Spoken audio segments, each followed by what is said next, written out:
63 साल तक भारतीय वायुसेना की रीढ़ रहे MiG-21 को चंडीगढ़ एयरबेस पर भव्य विदाई दी गई।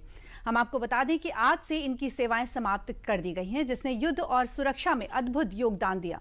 MiG-21 के इतिहास के गौरवशाली पल को याद करते हुए रक्षा मंत्री राजनाथ सिंह ने क्या कुछ कहा, सुनवाते हैं हम आपको अपनी रिपोर्ट में।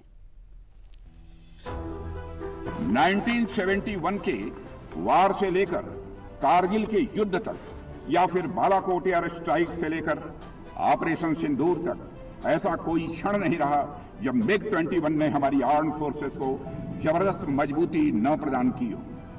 रक्षा मंत्री राजनाथ सिंह का ये बयान भारत के पहले सुपरसोनिक लड़ाकू विमान MiG-21 के शौर्य की उस दास्तान को बखूबी बयान कर रहा है, जिसने 63 साल तक भारत की आसमानी सरहदों की हिफाजत की है और युद्ध के मैदान में दुश्मनों को पटखनी देकर भारत की विजय सुनिश्चित की है।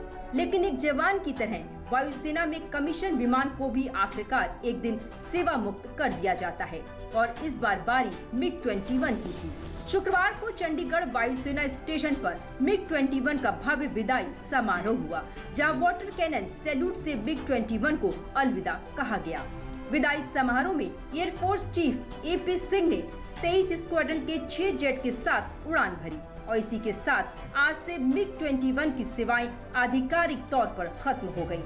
आइए अब MiG-21 के शानदार सफर पर नजर डाल लेते हैं। MiG-21 को भारत में 1963 में पहली बार वायुसेना में शामिल किया गया था। 1965 की जंग में इसका इस्तेमाल कम हुआ, लेकिन 1971 की जंग में इसका प्रभाव जबरदस्त रहा। ईस्ट पाकिस्तान पर इसने भारी तबाही मचाई और जंग जल्दी खत्म हो गई। 1999 के कारगिल युद्ध और 2019 के बालाकोट एयर स्ट्राइक में MiG-21 ने महत्वपूर्ण भूमिका निभाई। 1971 का वार भला कौन भूल सकता है।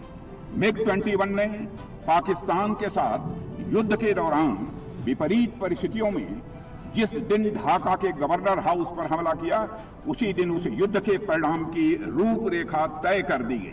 MiG-21 का इतिहास गौरवशाली है। इसकी तारीफ करने के लिए शब्द कम पड़ जाएंगे।